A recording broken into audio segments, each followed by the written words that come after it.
नमस्कार दोस्तों, स्वागत है आपका हमारे चैनल पर। आज तक आप सभी ने अवसरवादी नेता देखे होंगे जो अवसर को देखकर राजनीति करते हैं, देश को बदनाम करते हैं। पर कुछ इस तरीके के भी अवसरवादी नेता वेस्ट बंगाल में मौजूद हैं जो कि अवसर को देखकर बीमार होने का ड्रामा करते हैं। जी हाँ, जिस तरीके से वेस्ट बंगाल में ममता बनर्जी और ममता बनर्जी के नेताओं के नाम निकल कर नारदा स्टिंग ऑपरेशन में सामने आए, सीबीआई की तरफ से एफआईआर दर्ज की गई, तो अपने आप को बचाने के लिए इन नेताओं की तरफ से सोवन चटर्जी और मदन मित्रा की तरफ से ड्रामा किया गया और ये कहा गया कि उन्हें सांस लेने में प्रॉब्लम है और उन्हें अस्पताल में भर्ती कराया जाए। और जब इन नेताओं को अस्पताल में भर्ती करा दिया जाता है तो उसके बाद पहली बात तो ये है कि ये बीमार नहीं थे, और अब इस तरीके के खुलासे सामने आ रहे हैं, वीडियोस निकलकर सामने आ रहे हैं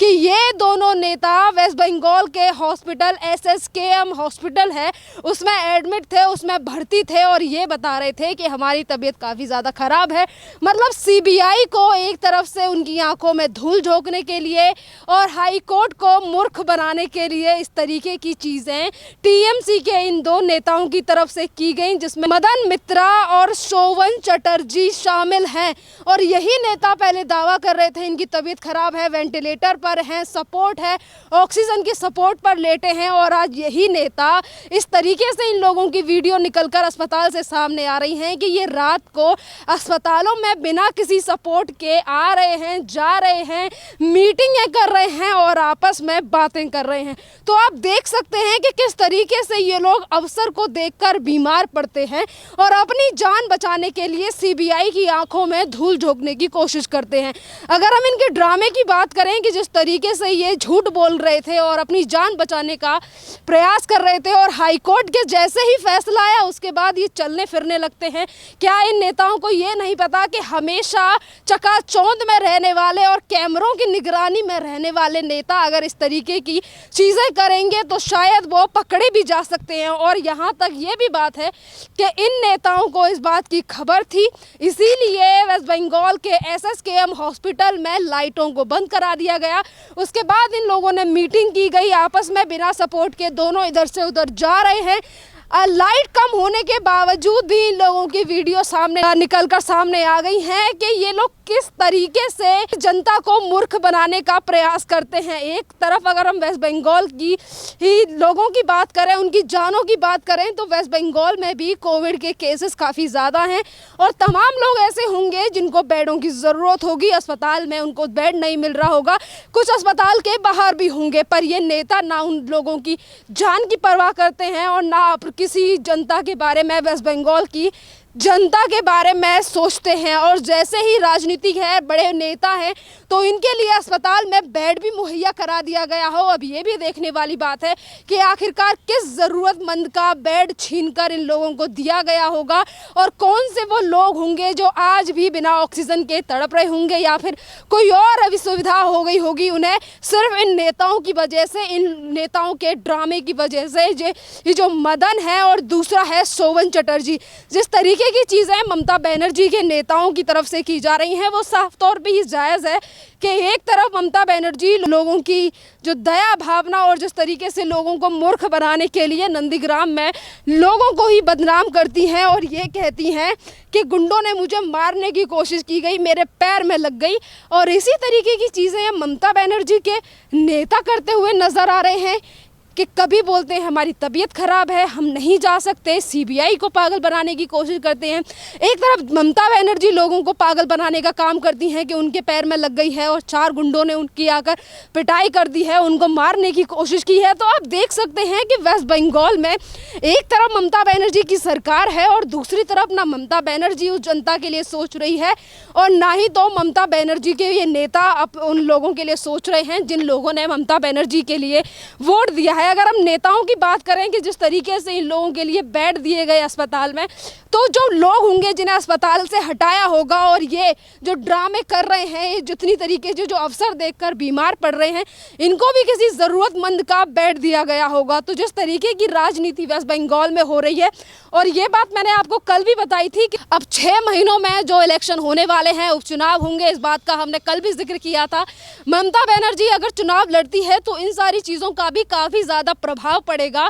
कि किस तरीके से अपने आप को बचाने के लिए ममता बनर्जी और ममता बनर्जी के नेताओं ने आम जनता को किस तरीके से दांव पर लगाया। जहां पर जनता त्राहिमाम कर रही थी, जनता को ऑक्सीजन भी चाहिए थी और अस्पताल भी चाहिए था, उसी के बीच इन नेताओं ने किस तरीके से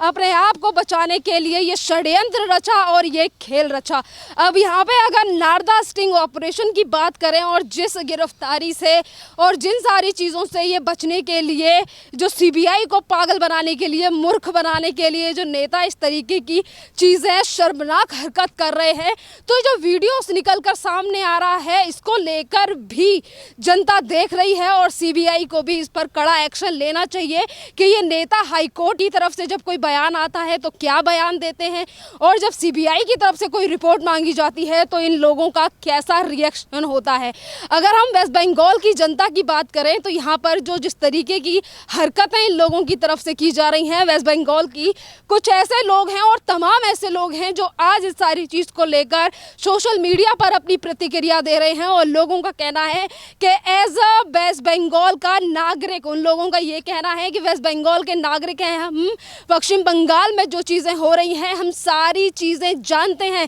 पर जानने के बावजूद भी हम कुछ बोल नहीं सकते क्योंकि हम मजबूर हैं, जो सत्ताधारी पार्टी है उसके प्रशासन से मजबूर है कि हम सच्चाई जानकर भी उसे नहीं जाहिर कर सकते, नहीं कुछ बोल सकते, क्योंकि आप सभी को पता है कि जो भी अपना मुंह खोलता है या फिर जो भी सच्चाई दिखाने की बात करता है, ये टीएमसी के गुंडे उसे मार देते हैं, चाहे फिर वो बीजेपी का कार्यकर्ता बीजी सरकार हो और या फिर वहाँ के राज्यपाल जगदीप धनखड़ हो। जिस तरीके की चीज़ें ममता बनर्जी के ये गुंडे कार्यकर्ता रोहिंग्या बांग्लादेशी कर रहे हैं, इनका खामियाजा इन्हें जल्दी ही भुगतना पड़ेगा। और यहाँ पर जिस तरीके से ममता बनर्जी के जो नेता हैं और अपनी जान बचाने के लिए 2016 में विधानसभा के चुनाव थे और इससे पहले का ये नारदा स्टिंग ऑपरेशन हुआ था 2014 में, और 2014 के बाद इन नेताओं के नाम आए हैं इसमें, और अब जाके इसमें गिरफ्तारी हुई है। गिरफ्तारी नहीं बल्कि एफआईआर हुई है, और गिरफ्तारी भी शायद आगे चल के हो सकती है।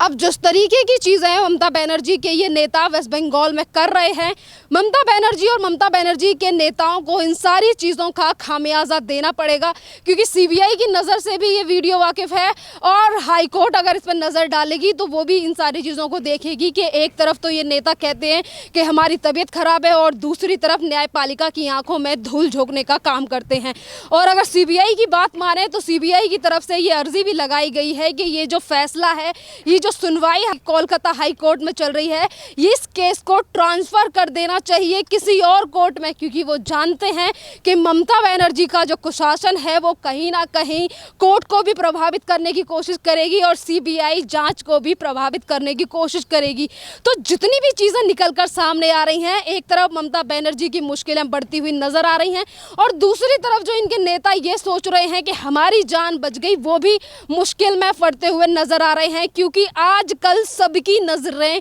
वेस्ट बंगाल पे हैं और वेस्ट बंगाल में जिस तरीके की नीतियां हैं और उन पे भी सबकी नज़र है, उसके बावजूद भी ये नेता इस तरीके से शर्मनाक हरकत करते हैं, वो काफ़ी ज़्यादा नज़रअंदाज करने वाली चीज़ें नहीं हैं। अब बात करते हैं नारदा स्टिंग ऑपरेशन की। ये तो सिर्फ 2 ही नेता हैं जिन्होंने जो रात में अस्पतालों में इस तरीके से घूम रहे हैं, मीटिंगें कर रहे हैं। अब ममता बनर्जी की बात करें तो शायद एक एक करके हर नेता की बारी आएगी जो नारदा स्टिंग ऑपरेशन हुआ था उसमें शामिल था, क्योंकि जिस तरीके से इन लोगों ने एक आम नागरिक जो वहां पर खून पसीने की कमाई को जमा करता है और उस पैसे को इन्होंने किस तरीके से इस्तेमाल किया और कैसे उस गरीब मानुस का पैसा जो अपने पास लिया और रिश्वत ली और उसके बाद ये अपने आप को बचाने का प्रयास कर रहे हैं, तो इन सारी चीज़ों का भुगतान ममता बनर्जी को भी करना पड़ेगा, ममता बनर्जी के नेताओं को भी करना पड़ेगा। और रही बात उपचुनाव की, तो उपचुनाव में भी शायद अब भवानीपुर से ममता बनर्जी चुनाव लड़ें। अब इन सारी चीज़ों का ममता बनर्जी को भी खामियाजा भरना पड़ेगा। ममता बनर्जी भवानीपुर से इलेक्शन लड़ें, उपचुनाव लड़ें या कहीं और से उपचुनाव लड़ें, पर जो वेस्ट बंगाल की जनता है वो एक एक चीज़ पर अपनी नज़र बनाकर बैठी है कि किस तरीके से उनके ही भाई बंधुओं ने वेस्ट बंगाल से पलायन किया आसाम की तरफ, तो ममता बनर्जी ने उन लोगों पर ध्यान नहीं दिया और तमाम लोगों को इन्हीं के यानी कि रोहिंग्या बांग्लादेशियों ने मार डाला। उसको लेकर भी ममता बनर्जी ने कोई ध्यान नहीं दिया। ममता बनर्जी का ध्यान होता है, ममता बनर्जी अगर आंदोलन करती हैं तो अपने सिर्फ उन नेताओं के लिए जिन्होंने ममता बनर्जी की हेल्प की है, मदद की है, पैसा कमाने में, लोगों की खून पसीने की कमाई है उसे रिश्वत के रूप में लेने में। और भी ज़्यादा अपडेट्स के लिए बने रहिए हमारे चैनल के साथ।